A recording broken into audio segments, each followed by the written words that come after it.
Hello friends, कल मैंने आपके साथ एक केस शेयर किया था। उसका मैं आपको एनालिसिस बताती हूँ। लेकिन उससे पहले जिन लोगों ने भी पार्टिसिपेट किया, मुझे कमेंट करके या पर्सनल में मेडिसिन के बारे में सोचा, बताया, उन लोगों का थैंक यू। और जो लोगों ने मेरा जो केस वाला वीडियो नहीं देखा है, उनसे मैं रिक्वेस्ट करूँगी कि अगर आप केस वाला वीडियो देख लोगे तो आपको ये वीडियो ज़्यादा बेटर समझ में आएगा। तो अब मैं आपको एनालिसिस बताती हूँ कि मैंने इस केस में कैसे सोचा। तो ये केस में जो मैंने मेडिसिन दी थी वो थी फाल्कोपी। फाल्कोपी एक बर्ड रेमेडी है। और लेट्स सी कैसे मैंने एनालिसिस किया कि सबसे पहले मैंने इस केस में सोचा कि इनको इतनी जल्दी यंग एज में ऑस्टियोपोरोसिस आया, लेकिन फिर भी वो उस चीज़ के लिए बिल्कुल सीरियस नहीं थे। बोलते मैं दूध मुझे पसंद नहीं है तो मैं लेती नहीं हूँ, कोई मेडिसिन वगैरह उन्होंने कोई रेगुलर नहीं ली थी। तो इस चीज़ को मैंने लिया था फ्रिवोलस, वो बिल्कुल ध्यान नहीं दे रही थी उस चीज़ पे। दूसरा रूब्रिक जो उनकी हिस्ट्री में मुझे जब मैंने पूछा उनसे कि सब कुछ ठीक है तो प्रॉब्लम कहाँ है, तब उन्होंने बताया अपने हस्बैंड के बारे में और कैसे कैसे उनको सिंस मैरिज सब कुछ सहना पड़ा था। तो ये रूब्रिक को मैंने लिया था एलिमेंट्स फ्रॉम डोमिनेशन और एलिमेंट्स फ्रॉम सेक्सुअली बीइंग एब्यूज्ड। ये रूब्रिक सबको समझ में आया था कि इसमें बहुत प्रोमिनेंट था और इसी की वजह से एलिमेंट्स आए थे उनके। तो ये दो रूब्रिक मैंने लिए थे। फिर एक रूब्रिक जो उन्होंने बोला कि मैं इतना कुछ जो सह रही हूँ वो सिर्फ बच्चों के लिए है ना, तो सीधा सा रूब्रिक है एंग्जाइटी चिल्ड्रन अबाउट पीस, क्योंकि अपने बच्चों की उनको चिंता है इसलिए वो सब कुछ सह जा रही है, अभी भी साथ में रह रही है, वो सब कुछ करती रह रही है अभी भी। तो ये 4 रूब्रिक मैंने लिए थे। उसके अलावा जैसे उन्होंने बोला कि अब जैसे उन्होंने पूरा केस जो दिया ना, तो मुझे ऐसा लगा कि खुद ने भी उन्होंने बोला कि मुझे कोई इमोशंस नहीं होते, बहुत ज़्यादा मैं किसी चीज़ को फील नहीं करती हूँ। और हस्बैंड के साथ भी उन्होंने बोला कि कोई हमारा रिलेशन नहीं है ना। तो ये क्या था ना, इनका एडेप्टेशन कैसा था कि ये डिटैच हो गई थी। अब कोई अटैचमेंट किसी से उनको रहा ही नहीं था। तो बिल्कुल परिवार में है लेकिन वो किसी से अटैच नहीं है ना। सबके लिए करती थी लेकिन जो इमोशंस जो होने चाहिए वो बहुत उनके ड्राई हो चुके थे, उनको कोई चीज़ से लगाव नहीं था। तो दिस इज़ डिटैच। और फाल्कोपी का एक और बहुत अच्छा रूब्रिक है हमारे पास, एंगर कोल्ड एंड डिटैच है ना। ये रूब्रिक भी बहुत अच्छे से अप्लाई हम कर सकते हैं इस केस में, क्योंकि जैसे उन्होंने बताया कि मैंने हस्बैंड को बोल दिया, एक दिन हर किसी का थ्रेशोल्ड आता है, ऐसे इनका भी आया। एक दिन बोले मैंने उनको बोल दिया कि आज के बाद मुझे आप हाथ नहीं लगाओगे है ना। तो अब कोई रिलेशन नहीं था दोनों के बीच में, मतलब गुस्सा तो था लेकिन वो कैसा था, ठंडा गुस्सा, कोल्ड एंगर था। और कोल्ड एंगर एंड डिटैच, अब उनको कोई उनसे हस्बैंड से जो किसी भी फीमेल के लिए इम्पॉर्टेंट एक रिलेशन होता है जिस पर सब कुछ डिपेंड होता है, वही रिलेशन अब उनको नहीं, उनकी लाइफ में नहीं बचा था। एंड इसलिए मैंने ये रूब्रिक लिया, एंगर कोल्ड एंड डिटैच है ना। और इतना सब कुछ होने के बावजूद, इतना सब कुछ करने के बावजूद जो उनका जो बताने का तरीका था, दैट वाज सो पिक्यूलियर है ना। अगर इस केस में सेपिया जैसे मेडिसिन होती तो हमें लगता कि अरे यार कितनी दुखियारी है, बेचारे को कैसा हस्बैंड मिला है, कैसे करती होगी है ना। लेकिन वो चीज़ नहीं थी, उन्होंने इतने आराम से ये चीज़ें बताई, वो इतनी अच्छे से चीज़ों को हैंडल कर रही थी, उनको कहीं कोई डिफ़िकल्टी मुझे लगा नहीं कि उनको लाइफ में आ रही होगी, उन्होंने बहुत अच्छे से मैनेज कर रखा था। तो हमारे पास एक रूब्रिक है ease feeling of, ease feeling मतलब एकदम आप कंफर्ट में हो, आपको कोई चीज़ इतनी डिफ़िकल्ट नहीं लग रही है। तो ईज़ फीलिंग ऑफ इस रूब्रिक में भी फाल्कोपी है ना। और इसके अलावा एक रूब्रिक जो सबने बहुत कॉमनली सिलेक्ट किया था, इनजस्टिस कैन नॉट सपोर्ट है ना। जैसे उन्होंने बोला कि मैं कोई गलत चीज़ बर्दाश्त नहीं करती हूँ, मुझसे सहा नहीं जाता अगर कोई गलत करता हो, मेरे साथ भी नहीं, किसी और के साथ भी नहीं है ना। तो सिम्पैथेटिक भी कह सकते हैं हम इसको, इनजस्टिस कैन नॉट सपोर्ट भी कह सकते हैं है ना। तो ये रूब्रिक भी थे केस में। उसके अलावा जैसे उन्होंने बोला कि मैंने बोला उसको कि भाई पॉलिटिशियन है तो क्या हुआ, हम एफआईआर करवाएंगे है ना। सब लोगों ने उसको रोका कि क्या ज़रूरत है, लेकिन फिर भी ये गई और एफआईआर करवाई और उसमें काफ़ी चीज़ें, इनको भी हैरेसमेंट हुआ लेकिन फिर भी वो साथ में उनके खड़ी रही है ना। तो ये एक्स्ट्रा हो गया ना। जैसे नॉर्मल अगर आपके बच्चे के साथ हो रहा है और आप लड़ रहे हो, दैट इज़ ओके कि आपको करना है, लेकिन ये किसी और के बच्चे के लिए भी कर रही है, इतनी हिम्मत होती है।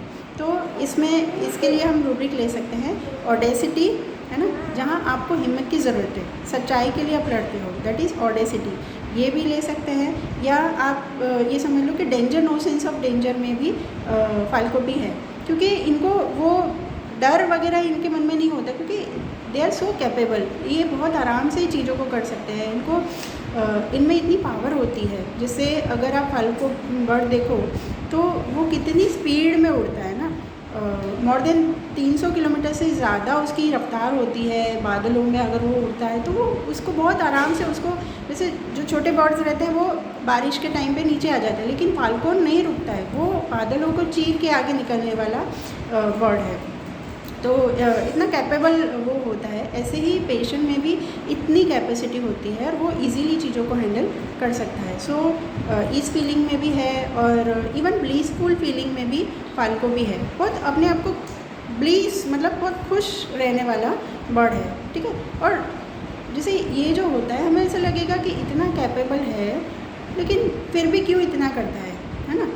और जनरली हम लोग जब फीमेल्स आती है हमारे पास, कोई केस आता है कि इतना कुछ सह रहे हैं, कर रहे हैं, तो हमें लगता है ये इग्निशिया टाइप की लेडी है, मोरल्स के लिए कर रही है, लेकिन सबका वाय अलग अलग होता है, सबका एडेप्टेशन अलग अलग होता है ना। तो ये क्यों इतना करती है ना, क्योंकि ये एंग्जाइटी चिल्ड्रन अबाउट में है, एंग्जाइटी फैमिली अबाउट में है ना।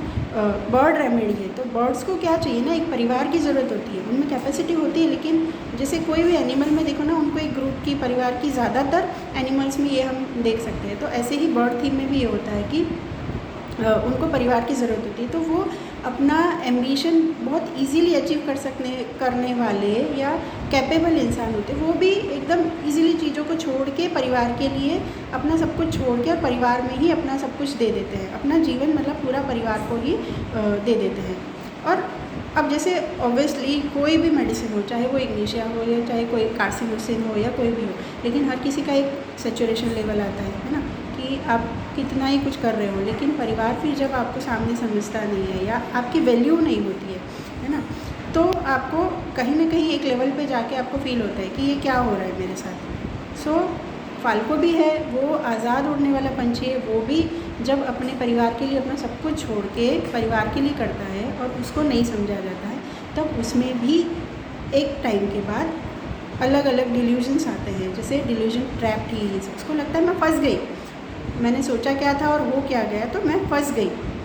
डिल्यूजन प्रिजनर ही इज़, तो उसको लगता है कि अब मैं कैदी हो गई हूँ और मुझे 4 दीवारों में बंद कर दिया गया है। या एक रूब्रिक और इस केस में हम अप्लाई कर सकते हैं, जैसे उन्होंने बोला मुझे ऐसा फील होता है जैसे मेरा रेप ही होता था, है ना। तो इसको हम ले सकते हैं डिल्यूजन प्रोस्टिट्यूट सी इज़, है ना। प्रोस्टिट्यूट का क्या होता है, उसकी अपनी कोई इच्छा नहीं होती है, लेकिन उसको सामने वाले के हिसाब से करना पड़ता है। ऐसे ही इस लेडी की भी यही कहानी थी कि उसका मन हो या ना हो, लेकिन हस्बैंड इतना ज़्यादा डोमिनेटिंग था, इतना एब्यूजिव था, फिज़िकली उसको मारता पीटता था और उसको उसके हिसाब से ही यूज़ करता था। तो इस लेडी की भी ये फीलिंग थी कि जैसे प्रोस्टिट्यूट जैसी मेरी लाइफ हो गई है, और इसलिए उन्होंने क्या किया था, अपने आप को एट लास्ट अपने आप को डिटैच कर लिया था। तो ऐसी जर्नी रहती है फाल्कोपी की। फाल्कोपी बहुत इनिशियली बहुत फ्री रहने वाला, बहुत ग्रेट में है, डिल्यूजन ग्रेट ही इसमें है, फिर डिल्यूजन जिराफ ही इसमें है। जिराफ मतलब क्या होता है ना कि आप ऊपर हो, आपकी नज़र सबके ऊपर है, आप एक लेवल पे हो और आप सब पे नज़र रख सकते हो, है ना। वो इतना अपने आप को ऊपर समझता है। डिल्यूजन नेक इज़ लॉन्ग, ये सारी चीज़ों में डिल्यूजन सुपर ह्यूमन बीइंग, ये सब रूब्रिक इनिशियल स्टेज में होते हैं क्योंकि वो इतना कैपेबल है। लेकिन जब उसको डोमिनेट किया जाता है, जैसे फाल्कोपी जो मेडिसिन बनी है वो कैप्चर्ड बर्ड को जैसे उसको शिकार बना लिया गया है, उसके बाद उसमें से मेडिसिन बनाई जाती है। तो जो प्रूविंग में हमें रूब्रिक मिले हैं उसमें ऐसे भी हैं कि जो उसको ऐसा लगता है कि मुझे फंसाया गया है या मुझे कैदी बना लिया गया है, उसकी जो रियल कैपेसिटी है उसको नहीं करने दिया जाता है ना। तो डिल्यूजन सुपर ह्यूमन बीइंग से लेके delusion he is under control of super human being, ऐसी जर्नी होती है फाल्कोपी की कि वो खुद एक ग्रेट इंसान था, उससे अब उसकी कंडीशन कैसी हो गई है कि वो अब किसी और के आदमी के कंट्रोल में है ना।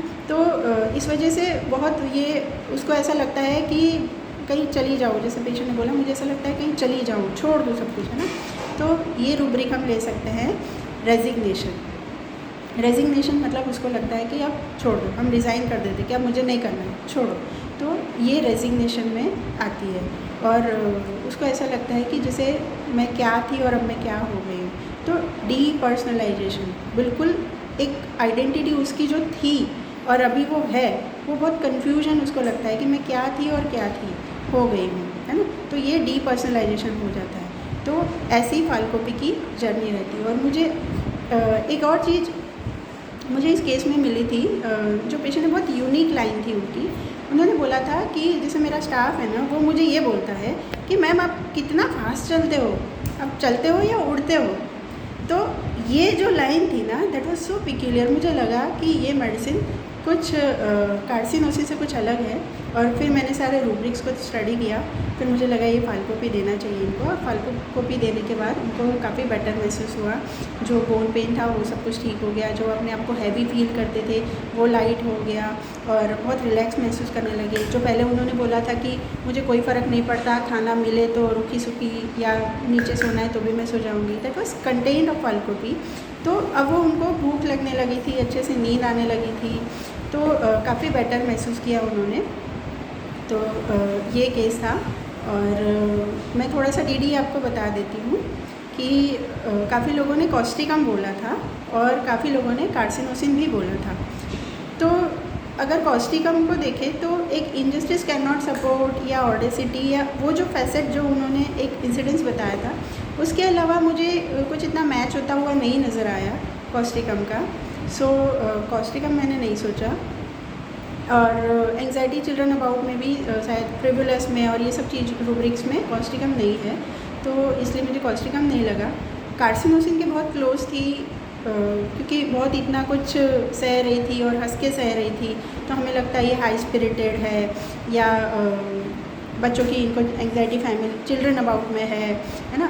तो ये सब चीज़ों से हमें कार्सिनोसिन लग सकती है।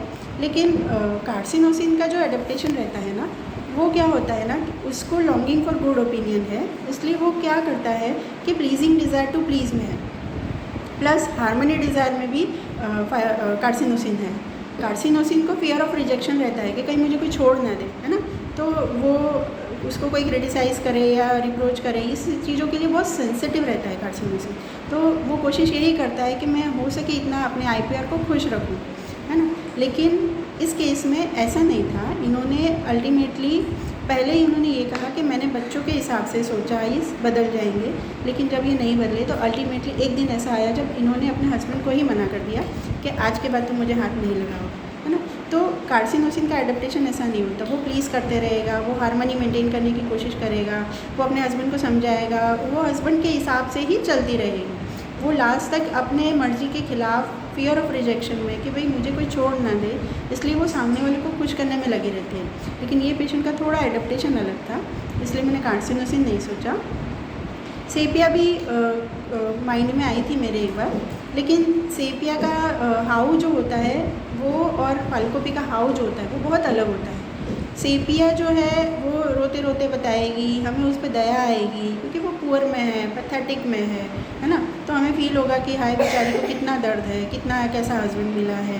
लेकिन फाल्कोपी ऐसा नहीं है, वो बहुत कैपेबल बर्ड है, बहुत इजीली चीज़ों को मेंटेन कर सकता है, नाइव है, फ्रिवलस है ना।